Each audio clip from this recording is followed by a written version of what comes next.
Hi everybody, it's Pazzy, and once again I am starting a new playthrough of Baldur's Gate 3. I have already done 2 voice playthroughs of the game, first with my Drow Monk Fighter and Astarian Romancer, Nyx, and then again with my Tiefling, Paladin / Cleric, and Will Romancer, Glory. So you might be asking, are you seriously doing another playthrough? And the answer is no, of course not. I'm doing 4, which is actually down from 6, so I am showing some restraint here.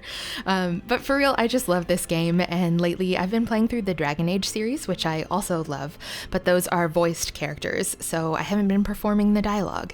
And honestly, I feel kind of awful at doing the whole commentary thing as myself, unless I am describing a backstory like today. I'd rather be in character. So sometimes I might cut in here during this playthrough to give my own personal take on things and explain my rationale for a role-playing choice, but that will be rare since I'll try to mostly stay in character once we get going. Not 100% immersive, but close to it. So anyways, with all that out of the way, I am so excited to get into this first character's backstory. So unlike most Githyanki who are hatched on the material plane and then brought back to the astral plane, Vah'k'rel was found as a hatchling, abandoned outside the crèche that begrudgingly took her in. No one knows how she got there or why the Githyanki didn't kill her on sight, but they certainly didn't let her forget it. From her strange origin to the fact that she doesn't quite look like other Gith, which we will create her here in a moment, so you'll see what I'm talking about.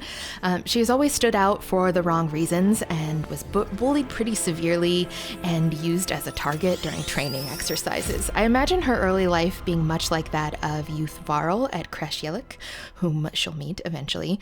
But just like Varl, she took solace in the forbidden story of a rebellious Githyanki prince of the comet who is prophesied to come save her and her people from the evil Vlaakith.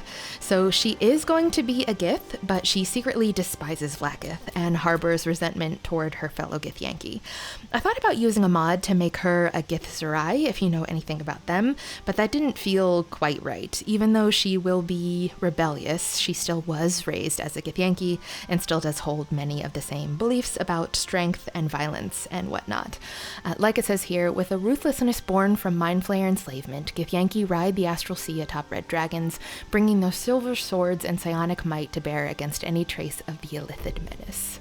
So definitely going to fit my girl Vah'k'rel here. And for class, I love a good multi-class, so she will eventually be a Warlock to show her devotion to Orpheus. He's going to be her patron. That's how deeply her loyalty to him goes. And for that, I'm probably going to go with the Great Old One subclass. You pledge something unthinkable to an unspeakably ancient entity, which in return furnish you with powers of cerebral entropy and control, which I think fits Orpheus the best. But to start, to fit that kind of secretly rebellious, covertly kind of anarchist vibe I'm going for with her, she's gonna start off as a rogue. So she will be picking pockets and breaking into areas she shouldn't be in. Like personality wise, I think to cope with being made to feel small during her upbringing rather than withdrawing and becoming meek, she did the opposite. So she's gonna be outgoing, kind of a wild card, just funny and chaotic and fun, hopefully. And for me, that says rogue, even though she will be kind of stealthy, hopefully. I don't know how good she's going to be at the stealthy bit, but here we go. And then for background, I thought of going with Charlatan, but I'm trying not to double down on other characters, and Astarian is also a charlatan. And then I actually realized I think Urchin fits her even better. Even though she did have a home, she probably did have to beg, borrow, and steal to even get fed growing up, which made her street smart and cunning, and she knows how to do a lot with very little, like it says. So yeah, sleight of hand and stealth checks on top of being a rogue, just, it works here. And lastly, for ability points, I will move them around just a tad because Warlock spellcast off of Charisma, so I want to give her a little boost there. Full disclosure, I play on Balanced, and I do also use some mods with special gear that will boost some of our stats as well. Krell's mod list is linked in the description of this video, by the way. Do we like that?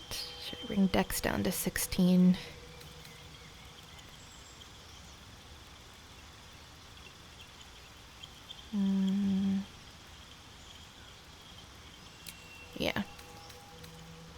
I could probably bring intelligence and wisdom down even more, but we'll go with that. And 4 skill proficiencies. Huh.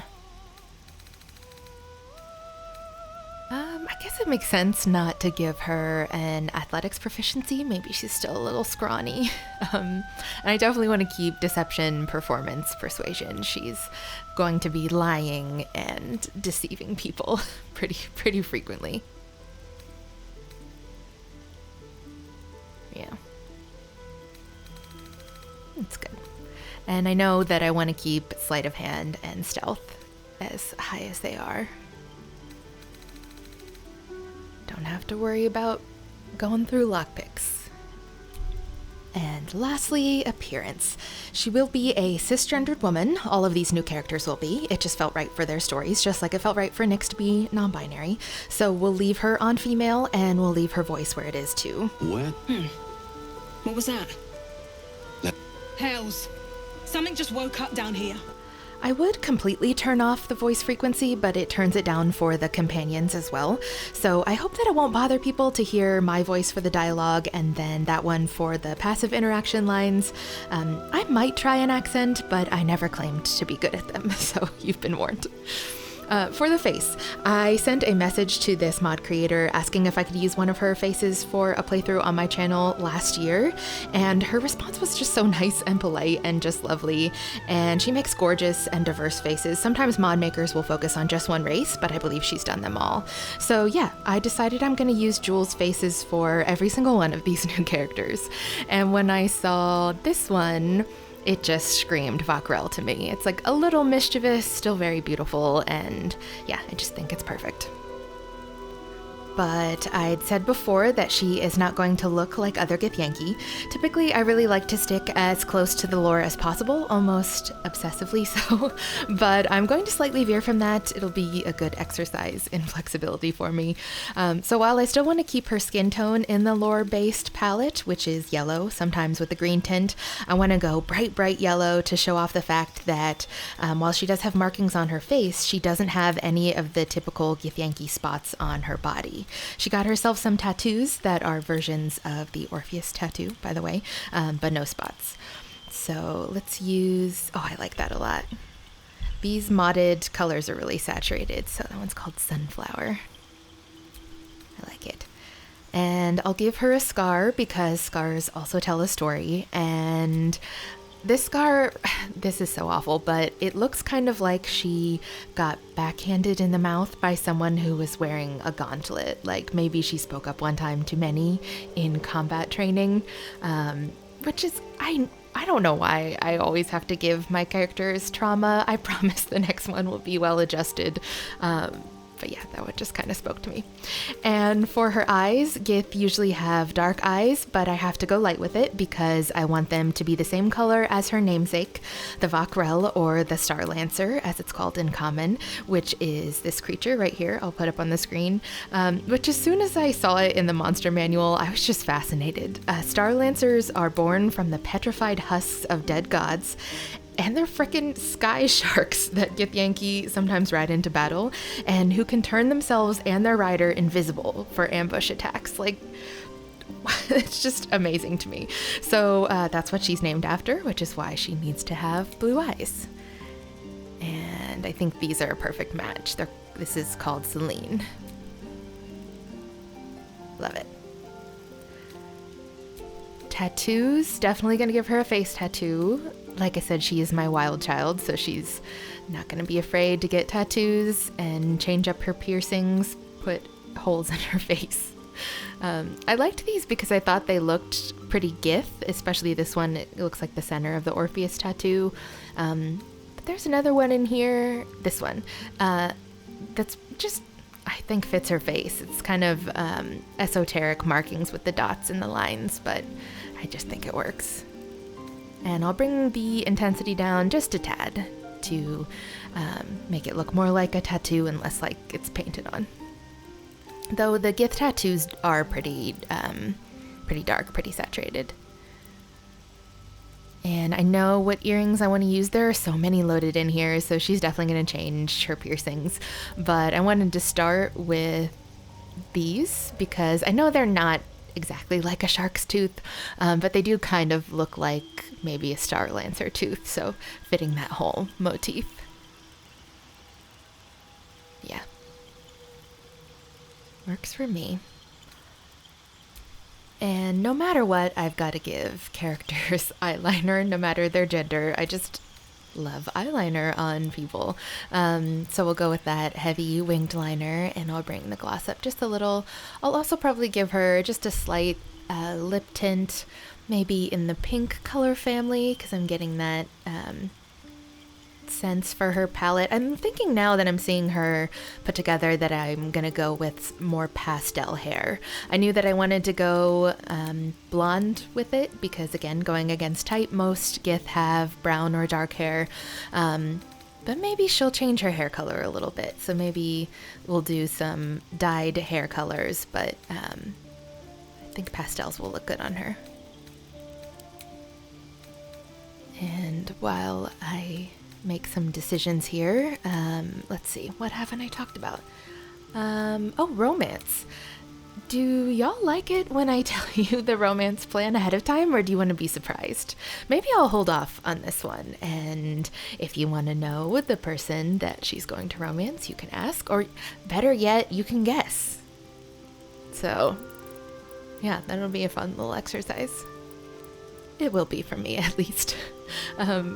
I will say, I don't know if this is a hint or not, but I am a little concerned about how successful Vah'k'rel is going to be in her romance, only because she's romancing the companion that I first tried to romance in my very first run of Baldur's Gate 3 before Nyx even. I was trying to romance this companion, but made too many mistakes and was turned down by them, and ended up romancing Halsin, and kind of the Emperor, so it just went awry. Let's hope things go better for Vah'k'rel. So there you go. It's not Halsin. That's your hint. All right. I think for hair color, I really like this rose gold color, and we'll go with the dark lashes version. And I'm going to turn down all of the highlights. Sometimes with modded hair colors, the highlighted portions can show up in strange places, so I'll just keep that turned down. And I have so many hairstyles in here. Many of these are meant for my other characters, so I'll try to keep those separate, but goodness, there's a lot. And there was a braid. Yes, this one. I like this braid combination. Just pretty classic French braids, but it just makes her look cute, and I like that contrast of, like, she looks really adorable, but she's actually a little devious little demon. So, yeah. I like it. I think we might almost be done here. Any of those other sliders, like horn style and things like that, are just extra add-ons or things that I'm going to use for other characters. But I think she looks good. And it's Va'_K_Rel. And I'll call her Krell for short. Now, on to our guardian. Whenever it loads. At first I was going to make Vah'k'rel's guardian look like Orpheus, because if the guardian takes the form of someone the character trusts, then Orpheus is her hero, so of course it should look like him. But then I realized that Krell has never talked to him. He's physically imprisoned, so while his psionic abilities are so strong that he could probably communicate with her through visions or some kind of mental exchange, what's more likely is that his honor guard are really the ones doing the communicating and the recruiting kind of for him, which is not totally unheard of. Many warlocks benefit from their patrons' powers but don't actually meet with them. Some warlocks get messages through dreams, some get them through familiars. So long story short, I think Krell would previously have met with one of Orpheus's followers, someone a lot like Kithrak Voss maybe. So we get to make our own version of a badass Gith rebel.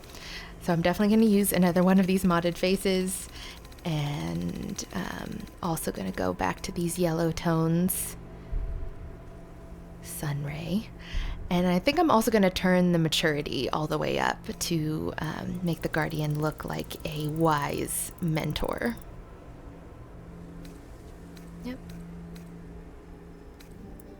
I don't have any characters with vitiligo. Maybe now is the time. We'll see how it looks with the tattoo and scar and makeup that we pick. She's definitely got to have a scar because she would have seen some battle. And then I think we'll go dark hair and eyes to fit the Githyanki type now. And there are a lot of different versions of scars here. Some are fresher looking and some are just flipped. Maybe that one. And maybe we'll go with black eyes. Not black sclera. Oh, interesting. With the vertical pupil, it kind of looks like specks look like stars in space. I don't know how space works, but yeah, I like that. And I'll go with that one Orpheus-inspired tattoo. There it is. And I actually think I'll leave the intensity all the way up this time. For piercings, I believe there is a set in here called Orpheus, so might as well go with that since that was my original inspiration. Of course, it's going to be at the end of this long list. But these piercings are neat because this final set, because they're tintable. So we'll just come down to the bottom where the tiefling horn colors are, and it'll change the color. If my memory serves, I believe Orpheus has hoops in his ears, and does he have his eyebrow pierced on both sides or just one? It doesn't need to be exactly the same. Let's go with double.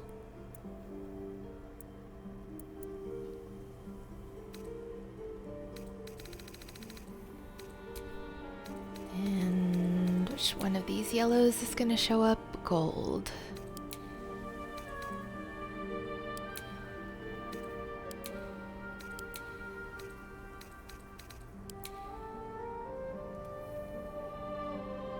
I think I like that one. Golden Sands.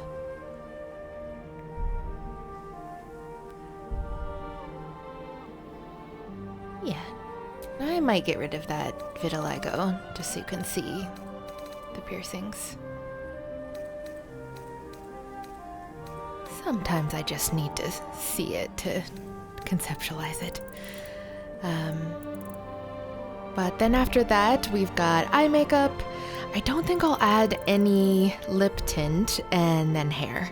So since character creation fatigue is starting to set in, I'll talk a little bit about the schedule of these upcoming characters episodes as I make these final tweaks. So I'm thinking right now that I'll create all 4 of these characters first so you can see what they're all about, and if there's one in particular that you want to follow.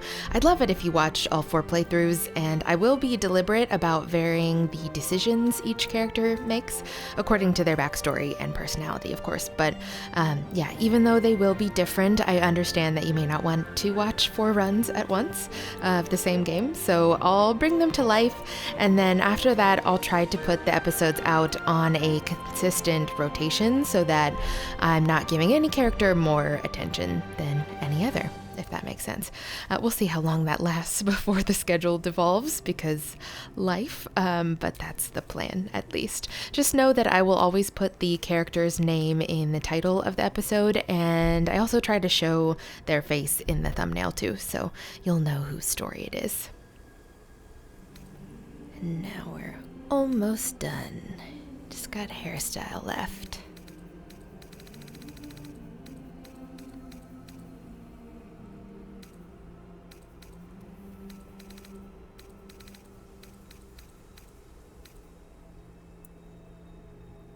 I do love an undercut.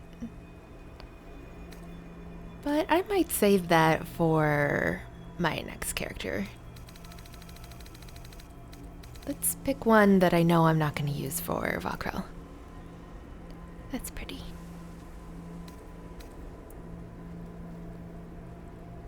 Maybe. Ooh. Okay. That's the one. Blunt, severe, like the cutout. It works. And we'll go brown hair. I'll probably add a little gray to fit that maturity thing.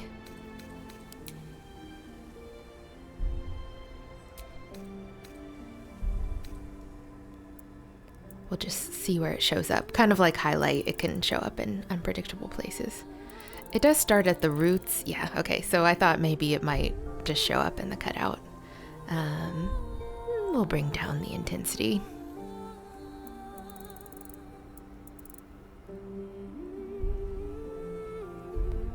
It's subtle, but we'll know it's there. And I think that means we are done. So thank you so much for listening to Vah'k'rel's backstory and watching me create her. And I will let the next part play since it's been a while since we've seen this scene. But then I will see you next time for the next character. And in a few days, I'll see you with Vah'k'rel for episode 1.